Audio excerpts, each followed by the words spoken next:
Elmo works as a physician assistant in neurosurgery at Lenox Hills Hospital.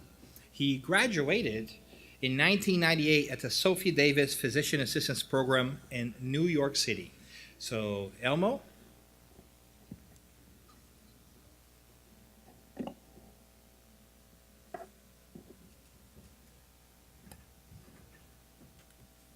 Thank you. So, okay, we are ready. So we're going to start with questions, first for Dr. Alexander Almeida. The spiritual experiences and the understand of the mind-brain relationship. Could you talk about more about this scientism and materialism? Okay. Scientism is an expression when people conflate some ideology or metaphysical assumptions with science. For example, when someone says that science shows that and the universe has no meaning. This is scientism, because I'm conflating a materialistic ideology with scientific findings. For example, science shows us about the law of gravity, the gravity law. It tells about the gravity law, it tells about the movement of the planets, it tells about many of this stuff. But it does not tell anything about the meaning of the universe, if the universe has a purpose or not. These are not scientific questions. These are philosophical, spiritual questions. The problem is when we insert some ideology inside science and show this as just science or as scientific conclusions. This is what's called scientism. So the materialist scientism is exactly this, is the materialist ideology inserted in science and they sell to us as just science. So the major purpose here is just to show that science itself is not committed neither to materialism or to spiritualism, to whatever. Science is committed to provide, to perform a rational, empirically based investigation of nature. That's the point. But the investigators or the scientific programs, they can have some metaphysical assumptions that could be discussed. And based on these scientific findings, infer different philosophical implications. Okay? Thank you. The next question goes to Dr. Rediger.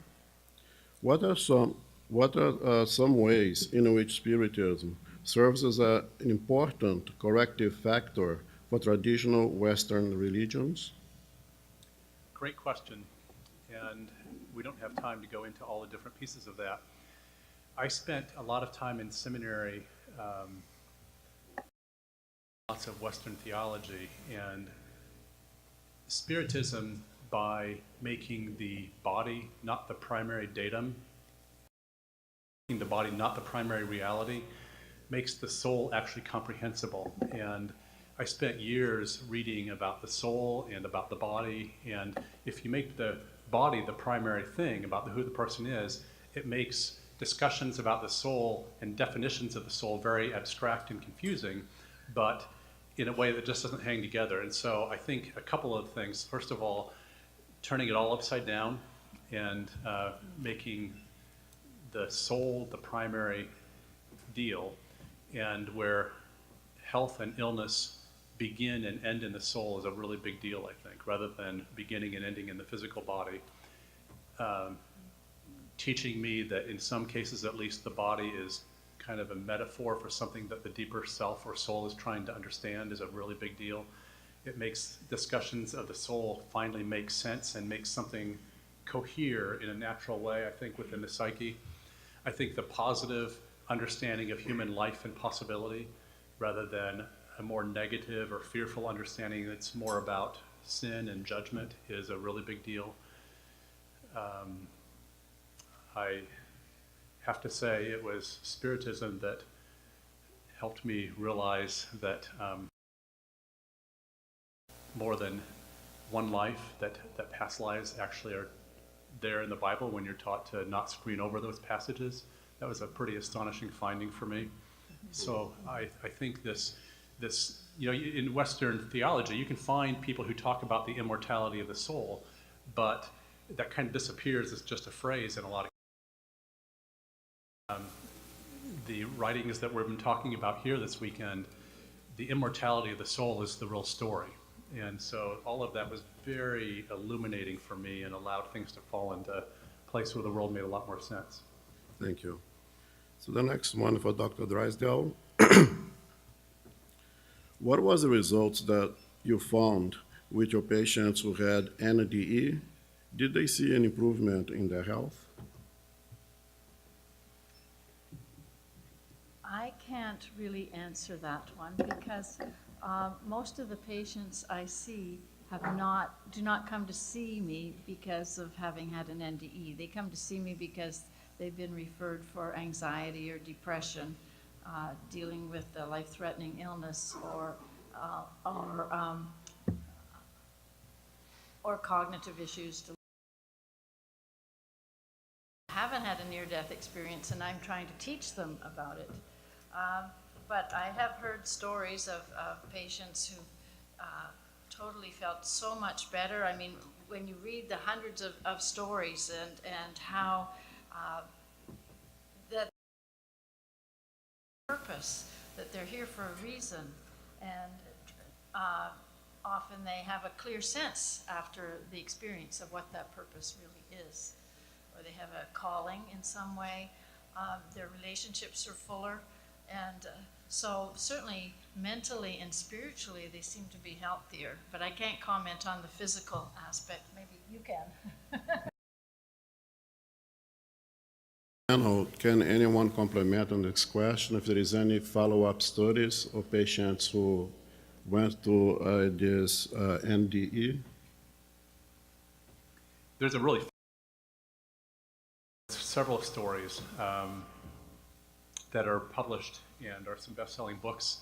If you've heard of, let's see, what's the name of the book? Dying to Be Me by Anita Moorjani. That is a near-death experience where her form of lymphoma basically melted like griddles on hotcakes while she started an end-stage multi-organ shutdown, I believe. And she has an amazing story. And you know, she's somebody who had made all the nutritional changes because her best friend had cancer. And then she realized later that she was making the nutritional changes from a place of fear rather than a place of self-acceptance and love. There's a few others as well. I think Mary Neal's book was that she was an orthopedic surgeon who, you know, talk about these metaphors again, had a near-death experience while she was pinned underneath the rapids, I believe, in a kayak. Yeah, and had both of her legs snapped. You know, orthopedic surgeon had her legs snapped and had a near-death experience. I think was underwater for longer than physiologically we can explain. Had a full recovery and an amazing spiritual experience in the context of all of that. That's two of them. Thank you. So the next one for Dr. Lopes. I will repeat in Portuguese. Evolve. Does the higher levels of the brain replaces the lower ones? Is the superior brain more important than the primitive ones? So, em português, à medida que o ser humano vai progredindo, os andares superiores do cérebro vão substituindo os anteriores. O andar superior é mais importante que o inicial? Não há uma substituição de níveis de consciência. It's not a substitution of conscious levels. O que há é uma ampliação. What happens is an amplification. É natural que num progresso gradual que vamos empreendendo no nosso viver, It's only natural in the gradual process that takes place during life. nós vamos assimilando novas conquistas dentro do nosso psiquismo. We achieve new achievements in our psyche. Mas nos parece muito importante enfatizar But it's very important to emphasize que os níveis da nossa consciência, eles coexistem mutuamente em regime. But it's very important to emphasize that the levels of consciousness coexist in harmony. É assim, uma pessoa que esteja orando, So it's very important for somebody who's praying ela não permaneça apenas orando a vida inteira, that they do not only pray their entire life, mas ela pode associar a vida de relacionamento afetivo, sexual e humano. but that they should also associate that prayer to their real life, sexually, emotionally, humanly. Não podemos dizer que trabalhar é mais importante do que repousar. We cannot say that resting is more important than working. Mas intercalarmos trabalho com repouso é uma medida de sabedoria. But it's important to interchange or work and rest back and forth as a measure of wisdom. Então, podermos ter os nossos níveis de consciência abertos para a espiritualidade, So it's important for us to have our level of consciousness, nada exclui que nós estejamos com os nossos pés no chão. but nothing prevents us from having our feet planted solid in the ground. O progresso se dá exatamente da ampliação dos nossos níveis de consciência. Progress takes place exactly through the amplification of our levels of consciousness. Esse talvez seja uma recomendação apropriada para a nossa vida humana. And perhaps that is a great suggestion. Apenas vinculados a uma realidade física que é desgastante, Not only are we attached to a physical reality, which is, of course, demanding, mas não também vinculados apenas numa vida contemplativa que pode ser uma fuga da realidade. but also not only be attached to a contemplative life only, which can also be an escape for reality. Mas as caminhadas são absolutamente pessoais e individuais na vida de cada um. But our journeys are individual and personal in our lives. Não se pode desejar que uma pessoa que esteja num nível mais inicial alcance de imediato níveis superiores de espiritualidade. We can't expect that somebody who are at the beginning levels of spirituality automatically or quickly achieve higher levels of consciousness. Mas se pode entender que os principais sábios da humanidade que evoluíram espiritualmente But we can also understand that the main sages of humanity who have evolved spiritually também são os mesmos que ajudaram mais de perto as pessoas porque foram humanos também ao mesmo tempo. were also those who helped people closely because they too were human. Tomara que a gente possa e saiba seguir os exemplos. I wish that we could follow their examples. Thank you. So the next question goes to Dr. Alexander Almeida. Are there good theoretical models for non-materialistic perspective of the mid-brain relationship? Yeah, yes, there are several different models to explain the mind-brain relationship in a For example, the Cartesian dualism is itself a model. There are several models. John Eccles and Karl Popper in the book The Self and Its Brain also propose a model. And even the Spiritism proposes a model.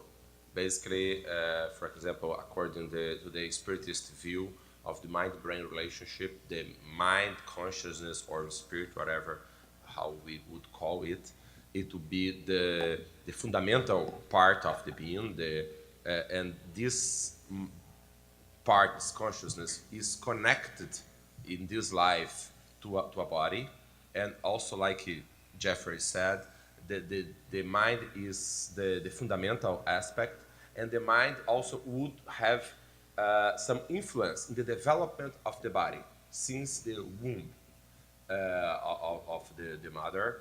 So the development of the body, the organ, the body would, of course, follow the genetics and things like that, but would be also influenced by the spirit who is coming, and this connection would allow the formation of the body.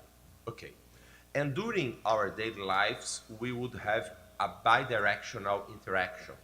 At the same time that the brain allows the manifestation of the mind, but allows the manifestation in this regular world, but also it limits in some ways the possibility. We know that our example limits our capacity of perceiving the reality, our perception of light waves. We cannot see all range, the whole range of light waves, for example, or acoustic sounds or whatever. So in the same sense that the body limits our perception of the environment, the body also would limit the manifestation of the soul, the full manifestation of the soul. But also the brain, the mind would influence the body and also would influence the brain activation, our immune system, our endocrinological system, and things like that. And at the same time, the body would also influence this bidirectional connection. The mind, the brain would also influence the spirit. We know how often, quite often, when we have a flu, when we have some illness, it impacts our mood, impacts how we feel, sometimes how we think. So this bidirectional interaction. So of course we can go further, but in the end, yes, there are several different perspectives to explain the mind-brain relationship in a non-materialist perspective, and the spiritist perspective is one of them. Thank you. The next one for Dr. Rediger. If asked to contribute with the creation of a rehabilitation center for clients affected by substance abuse, what would be the pillars by order of importance? What would be the what? The pillars by order of importance. How to start? How would we start a rehabilitation center program for patients affected by depression or substance abuse? So, if I'm understanding the question accurately, correct me if I'm missing something here, but I think it's the same thing, it's the same way for treating medical illnesses as well, I think we do better to help people get a life that's vital and flourishing, and not just deal with the depression, or just deal with the heart attack, or just deal with the lung problem. I think we become what we focus on. And so if we focus on what we don't have, we actually get more of that. And if we focus on what we do have, we get more of that. And so I think helping people focus on getting a life where they can know and experience their value and their connection with others, and find a meaningful life and a purpose that feels larger than them, I think that goes a long ways, goes further than just treating the symptoms of removing the illness. Thank you. The next one for Dr. Sergio Lopes. Spiritual perturbances, influence of discarnated spirits, obsessors, do they act in any specific part of the brain or on any specific level of the brain? Em português,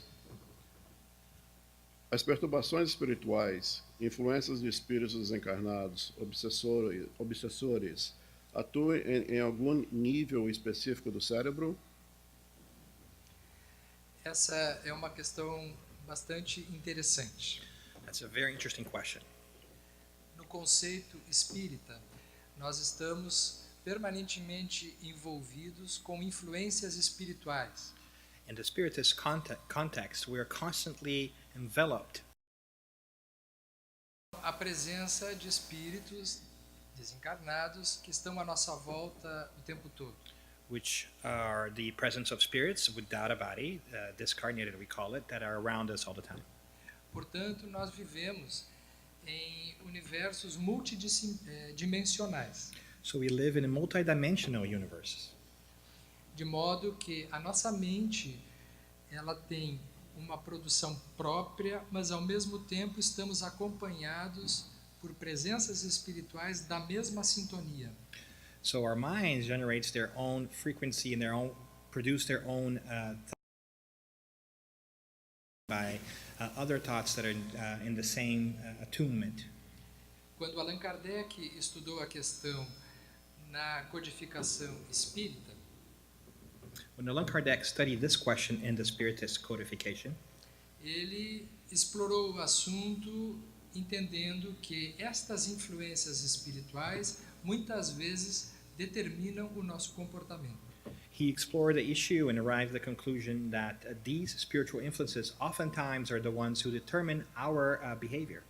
Não é por acaso que frequentemente nós dizemos que agimos com um pensamento alterado em relação à nossa própria mente. It's not by accident that sometimes we act and we say that we acted on altered states of consciousness. E em outros momentos nós temos inspirações além da nossa própria mente. And at other times we have inspirations that seem to go beyond our own abilities and our own minds. Em relação aos andares do nosso nível cerebral, So as we talk about the different levels of our brain, estas influências, no exemplo solicitado, que são negativas, and these influences, and we're going to give you an example here, which is in the negative side of things. elas podem atuar em qualquer nível dos andares cerebrais, They can happen on any of the levels that we talked about, ou melhor dizendo, mentais. or better say, any of the mental levels of the brain. É assim que uma influência negativa pode se somar a uma tendência do indivíduo ser muito instintual. And so a negative influence can augment one's natural tendency to be very instinctual. Pessoas extremamente agressivas e hostis provavelmente estão acompanhadas também de influências espirituais do mesmo tipo. People who are very aggressive and sometimes hostile could also be accompanied by the kind of influence which are also very belligerent. Eu costumo dizer que quando uma pessoa perde o controle das próprias emoções, ela não está sozinha. I usually say that when somebody loses the control over their own emotions, they're generally not alone. É por isso que comportamentos violentos são frequentemente inspirados também por mentes desencarnadas, violentas e instintivas. That is why aggressive behavior are oftentimes inspired by discarnate minds who are also belligerent and working at an instinctual level. Mas também no segundo nível do nosso andar de funcionamento mental, But also at the second level of our floors of mental activity, também podem acontecer influências espirituais negativas. also have negative spiritual influences, for instance. Uma pessoa que esteja trabalhando excessivamente A person who is working a lot, e que não consiga parar nunca de trabalhar, who can never stop working, ela pode estar recebendo uma influência espiritual de uma entidade desencarnada que esteja inspirando a não parar de trabalhar nunca. that person can be receiving inspiration from a discarnate mind, a spirit, who's also not desirous of having that person stop working. Como foi o caso do exemplo no livro citado, No Mundo Maior, As it was the example that we cited in the book In the Greater World, quando um dos personagens, para fugir à consciência de um ato ilícito que ele cometeu durante a vida, when one of the characters, to escape his own consciousness of one of the crimes and acts that he's done in his life, jogou-se no trabalho de forma incessante para fugir da própria consciência. threw himself at work to escape his own consciousness. É assim que o trabalho muitas vezes é uma fuga para a pessoa não entrar em contato consigo mesma. So in that manner, work sometimes can be an escape so that the person may not reflect or be in touch with themselves. Este é um exemplo negativo do trabalho. That's a negative example about work. No outro plano, ainda que no nível superior de consciência, And the other plane, at the higher level of consciousness, podem haver obsessões espirituais também, we can also have spiritual obsessions as well. como por exemplo daquelas pessoas que vivem apenas a experiência contemplativa. Like those people who only live contemplative experiences. Viver apenas de espiritualidade pode ser também uma fuga. Living only in the spirit of spirituality or thinking about spirituality can also be an escape. Alguém que queira evitar os seus problemas pessoais pode tentar viver no centro espírita permanentemente. Somebody who may try to evade their own personal problems may try, for instance, to live exclusively in the Spirit Center. Uma pessoa pode evitar problemas do seu casamento tentando viver uma vida mística, por exemplo. They can try to avoid problems in their marriage by trying to live a strictly mystical life. So what are we saying at the end? Que nós precisamos de equilíbrio That we need balance em todos os níveis do nosso funcionamento mental. in all the levels of our mental workings. Convém nós nos conhecermos a nós mesmos It behooves us to know ourselves para nós sermos mais felizes conosco e com os outros. so that we can be happier with ourselves and with others. E que Deus nos ajude nessa tarefa. And may God help us with that. Thank you.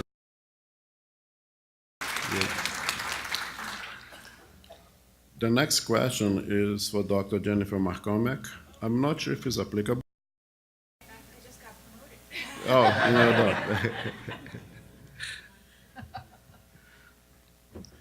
no. I'm not sure if the question is applicable, but was placed to me.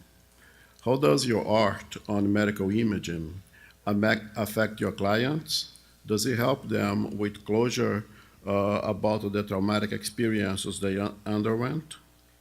You know, the artwork that I do, the contemplative artwork, the X-ray visions, I never show those to the patients. Those are my clients are attorneys, and I anonymize the X-rays and work with those X-rays and work with those stories and weave them together with things that I read.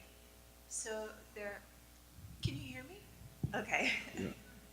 Yeah, I never get a chance to show the patient, but when I put these pieces of artwork on display in a gallery, because they're anonymized, people see their own stories, they recognize their condition, they gravitate to the things that they've been through, even if they don't know what the X-ray is about, they somehow gravitate to it. And it opens conversation so easily. They feel it on a visceral level. So it helps people, but not necessarily the people who have been in front of the, been in the CT machine. Thank you. The next one for Dr. Almeida. How can we move forward on the research of the mind-brain relationship?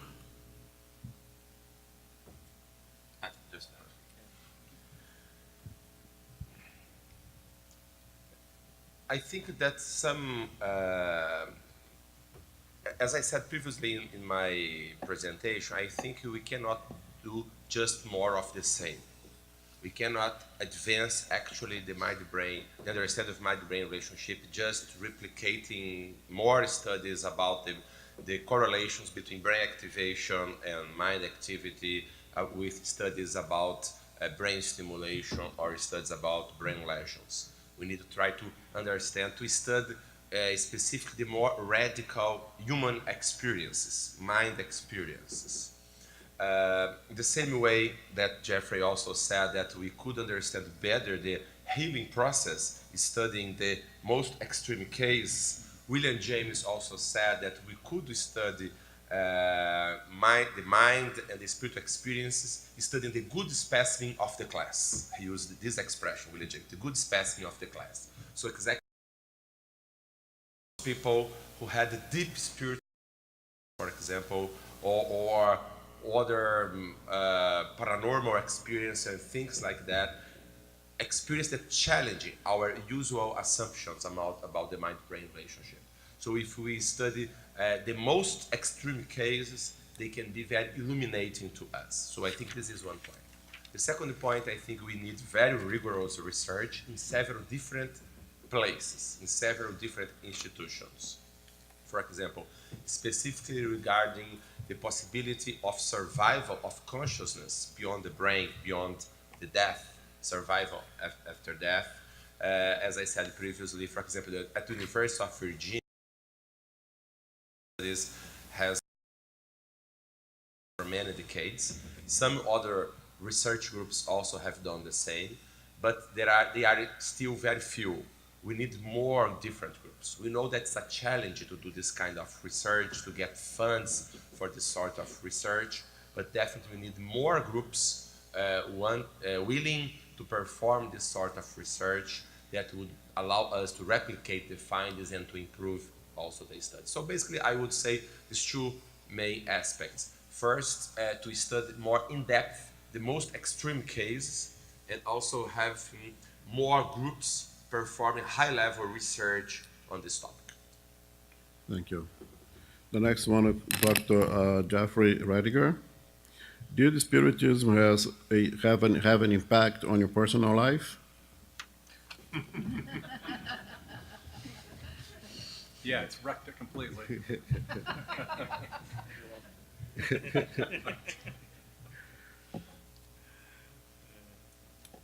You want me to say more? No, you don't have to. No, that's enough. Psychiatrist has his own issues. So yeah, so I went down Brazil. As you know, Nicola, the nurse at Mass General, drugged me down there kind of against my will for a while, and helped me begin dealing with just trying to collect medical evidence. And you know, Spirit kind of has its own designs. So I did go to Brazil, and then on the Saturday prior to me leaving to go back to the United States, I had an experience. And there was a guy named Fergus from Ireland he'd heard that I was down interviewing people with medical evidence, and he was doing a documentary for the PBS analog in Ireland, and he said, well, can I videotape you doing your interviews? And so he did that, and so he spent the week doing that, and then on Saturday, prior to leaving, I had interviewed a mother and a son, and afterwards, Fergus and I were walking away, and we're walking down this dirt road in Abadiânia, and he had the camera rolling, and he was asking me questions about this, and I said, well, I believe it in my head, I don't believe it in my heart. There's medical evidence of something happening here, but I don't really get it. I don't understand it. And he said, did you hurt yourself? You're bleeding. And I pulled up my shirt, and there's a little 1/8 inch horizontal incision on the skin of my chest, just over the area of my heart that had started bleeding. I didn't have a prior wound there. And I may be a psychiatrist, but I'm not psychotic. I didn't make this up. It made a mess. No idea what was going on, and looked pretty. And it bled for about and stopped. And so I didn't have words for that for a number of years. And you know, these experiences, life's a little bit messy. It can really kind of make your life complicated. I had stepped into a worldview that I knew there was something true, and I didn't know how to deal with all of that. And it certainly created some complications in my life. Went back to the United States, and actually, you know, my wife thought it was a demonic attack and asked for a divorce, actually. So my life began to change very rapidly at that point, and I began dealing with all of those things, and it was a pretty challenging experience to deal with when you are a faculty member at Harvard and a medical director. So I wanted all of that kept silent. It's a very personal experience. I told Fergus, you cannot put that in your documentary, or I'll sue your socks off. And but you can't do much, you know, when he's in Ireland and you're in the United States. And then, so I left all of that research behind. I didn't really know how to deal with it. And then the strange thing is, a year and a half later, I stepped my toe back into to a woman who had had her colon cancer disappear during a meditation session out in California.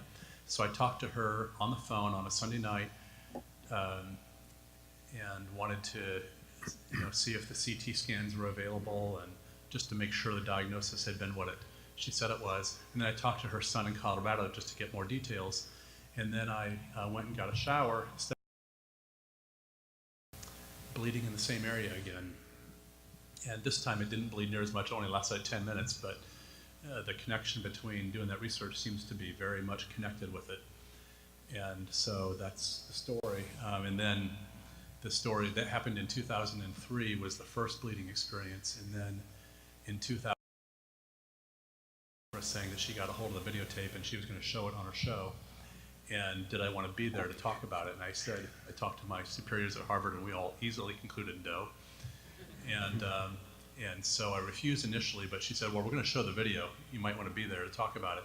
So lots of drama happened around it, and Harvard said, well, you can say that you are a professor at an Ivy League school in Cambridge, Massachusetts, and you can say that you are a medical director at a psychiatric hospital in Belmont, Massachusetts, but you can't use the words McLean and Harvard.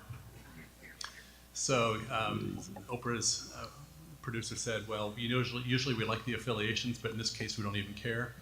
And so that's what they did. So That's great. that's what happened. Thank you.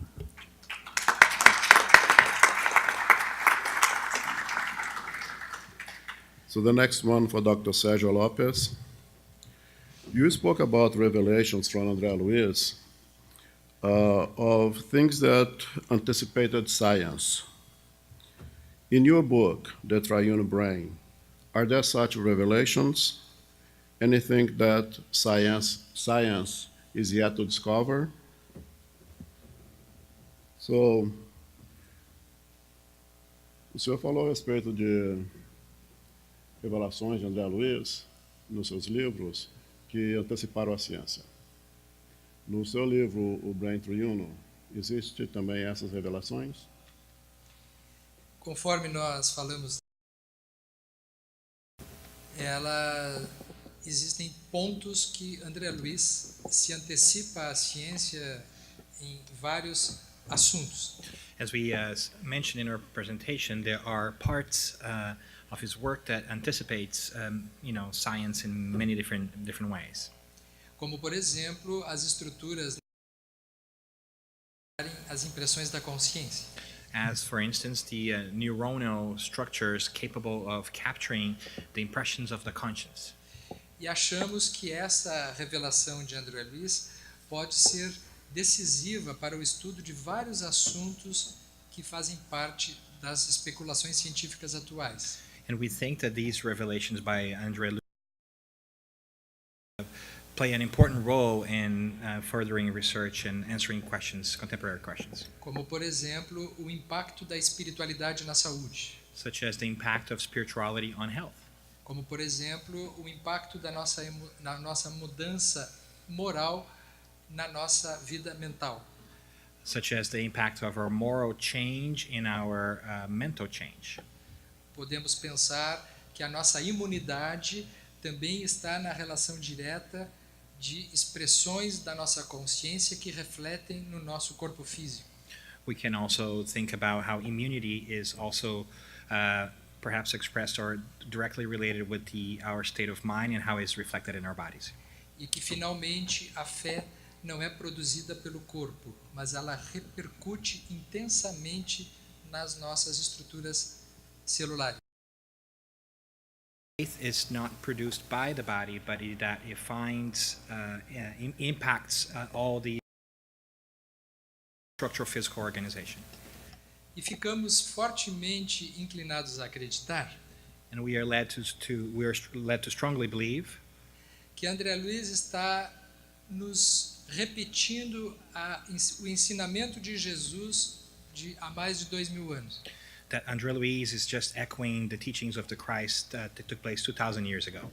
Que é o poder transformador do amor na nossa vida como um todo. That is the transforming power of love in our lives as a whole. O poder do amor é capaz efetivamente de causar uma revolução celular. Is capable of creating a cellular revolution within ourselves, Nos nossos relacionamentos familiares, in our relationships and family as well, nos relacionamentos sociais, in our social relationships, e que provavelmente irá repercutir em vários momentos dentro da nossa vida pessoal, and that will probably also probably quem sabe em breve em Harvard, na Universidade de São Paulo, but who knows, maybe in Harvard or the University of São Paulo, nos corações das pessoas. and in the hearts of people.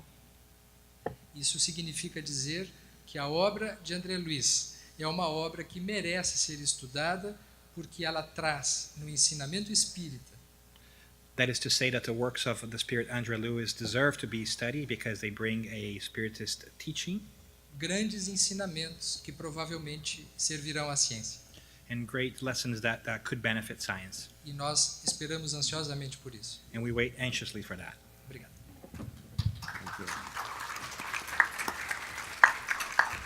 So the next one from Mrs. Jennifer McCormick. Do you think that your art can play a role in occupational therapy and or emotional healing?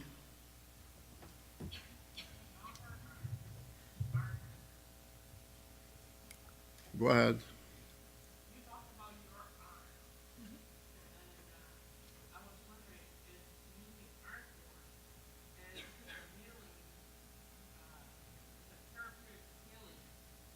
Absolutely.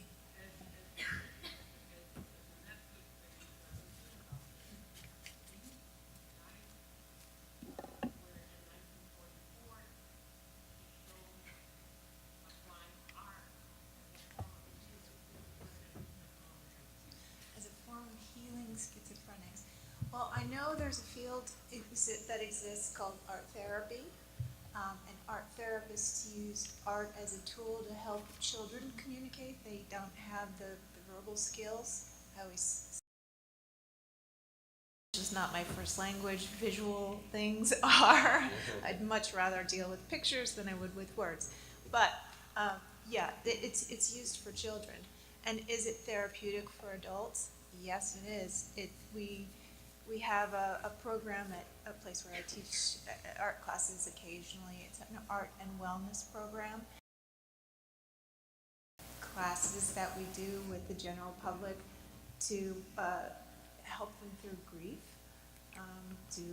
to help them through life transitions. Just that meditative quality of having a blank canvas before you and letting your arms move across it, choosing colors that you're attracted to is at work when you're making artwork.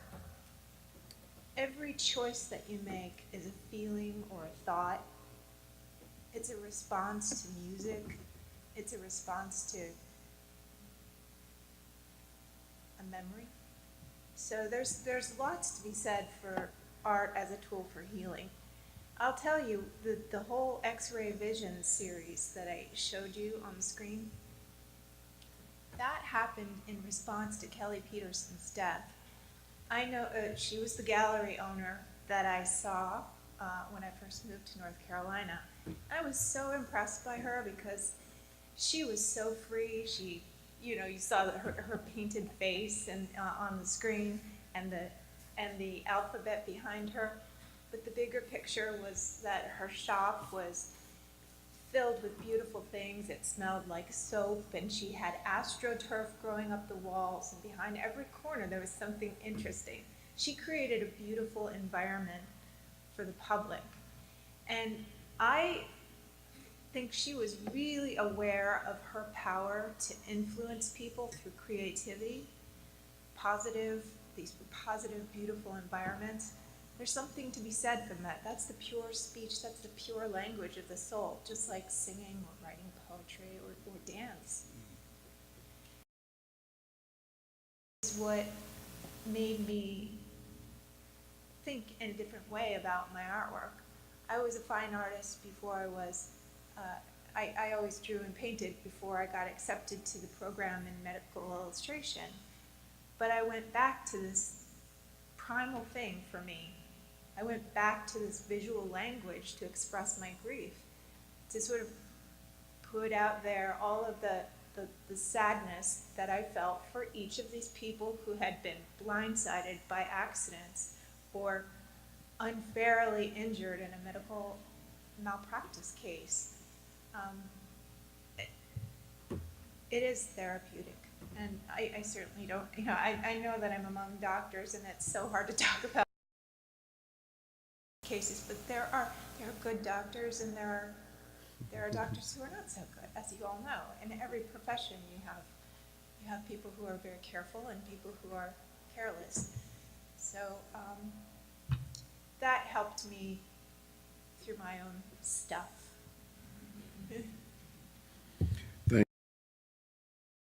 One for Dr. Almeida. Can you talk more about the different approaches on spiritual experiences by materialist and non-materialist perspective?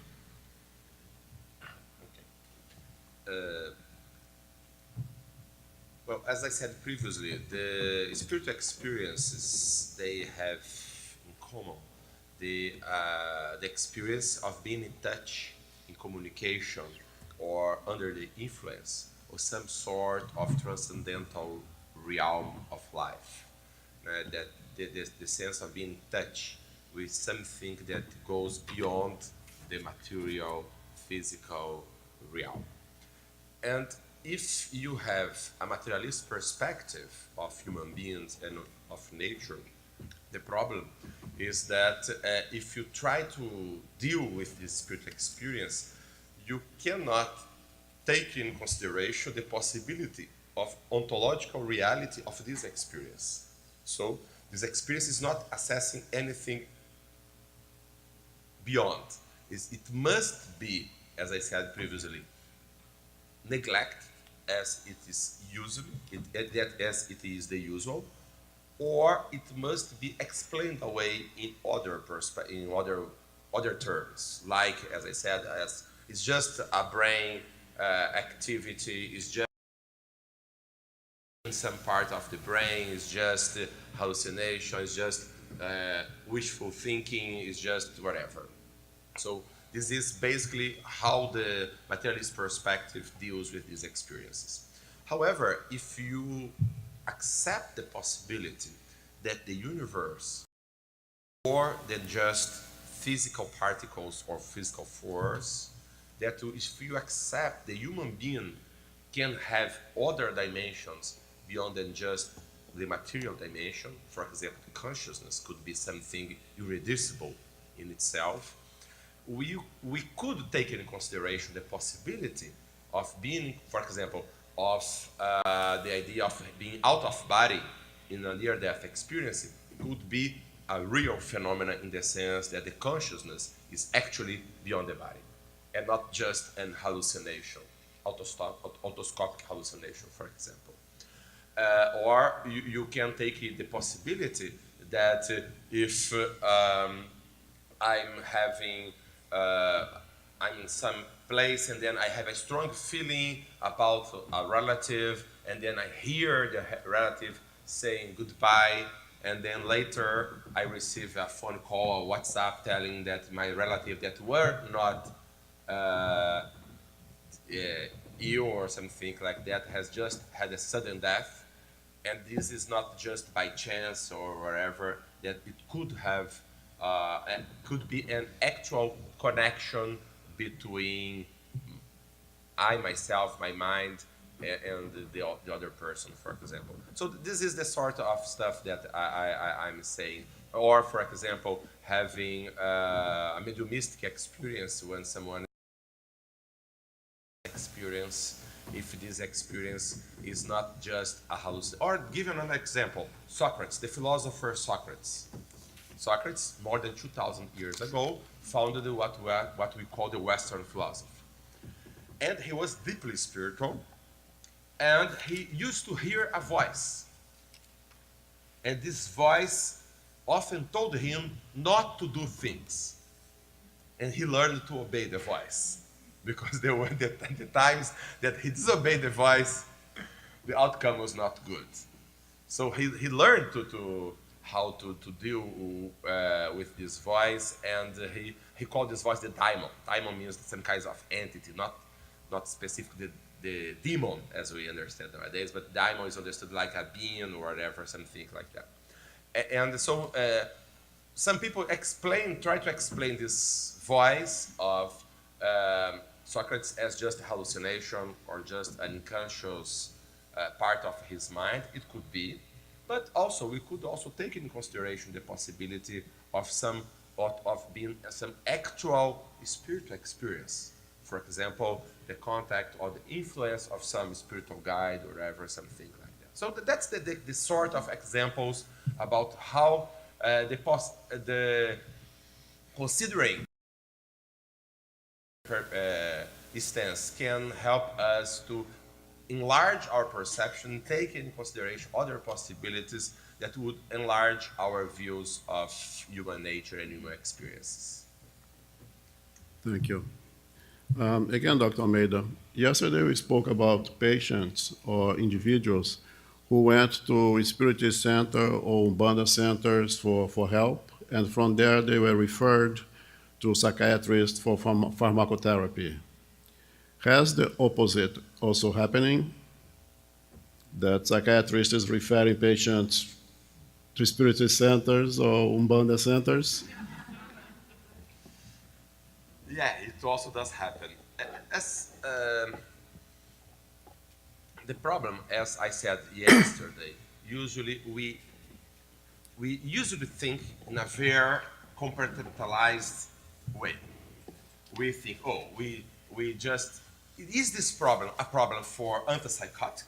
Is this problem a problem for psychotherapy? Is this problem a problem for spiritual treatment or whatever? Why should we choose between these options? Quite often, we need to integrate all these approaches.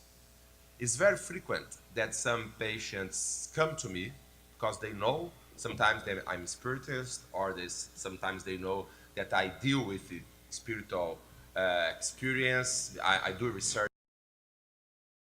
Some then are willing and hoping that I will say, for example, for a schizophrenic patient, and to tell their parents, oh, your son does not have schizophrenia, you must stop, you can stop the antipsychotic, and it's just a spirit. And okay, I try to show them a biopsychosocial spiritual approach. The spirit is never denied the existence of mental disorders. Allan Kardec, Bezerra de Menezes, Chico Xavier, whatever, all of them emphasize the existence of mental disorders, the biological aspects of mental disorders, and the importance of treatment. Of course, sometimes what we can think that it is a schizophrenia, but it's not a schizophrenia, is a spiritual experience that is unbalanced, that needs to be helped, and things like that. So I think the major message is when we have an actual mental disorder, what we need to do is to work together, to have the medical treatment, the biochemical treatment, the psychological, the spiritual. We can put all together. It's better to approach the patient as a whole. And yes, that a lot of discussions nowadays, not only in the heterodox medicine, but even in core of mainstream medicine, about the collaboration between faith communities and medical healthcare and things like that. For example, The Lancet, one of the most important mainstream medical journals, published in 2015 a series on faith-based mental health, faith-based health, emphasized the importance of collaboration, partnership between the usual healthcare system and the faith communities. How can we integrate and help each other? So it should be much more frequent, these interactions, when we from the health system could refer patients to receive support, treatment, and help from faith communities, and also faith communities submit here. Even here in the US, the American Psychiatric Association, you can look at the website of the American Psychiatric Association. It's apa.org/faith. There is a faith-based initiative. It's an initiative that was stimulated by the president of the APA, the previous president of APA, that's led by a Harvard professor, John Petit, and talking about exactly the partnership between faith communities and psychiatrists. So I think, again, that is hope. Could I add a comment on that? I've had a lot of experience working on a committee for the Christian Counseling Center, And I've seen many people from faith communities, and I think that there is people in faith communities often underestimate the biological role of in mood and in faith. And I mentioned this earlier today, that when I think there's a real biological connection to when we get depressed for whatever reason. It could be due to a divorce, it could be due to anything, it could be biological, it could be anywhere on biopsychosocial, spiritual. There's a circle. It's a circle of what I call the circle of depression, and you can get on that depression with biological factors, psychosocial, spiritual. But it doesn't matter where it starts. It's going to affect all of those domains. So it might start as a divorce, but then soon it will affect the person biologically with sleep changes and appetite changes.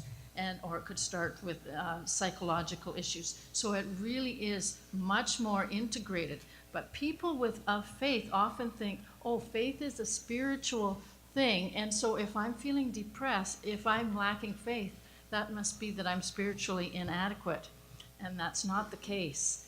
But I do think that when people are depressed, there is this biological effect on the feeling of faith. And I can speak to that from personal experience. When I was extremely exhausted in internship here at one point, and I'd prayed, and I just felt for the first time ever this kind of thud. It was like there was a nothingness in the universe. And the opposite would be that if I prayed, I may feel better, or I might feel my prayers are answered. There's some kind of visceral kind of feeling that it's hard to articulate. But I certainly knew that when I prayed that one time, I just felt like, wow, there's nothing out there. It's echoing or hollow. And when I had some more sleep and a few weeks later felt better, all of a sudden my faith felt better.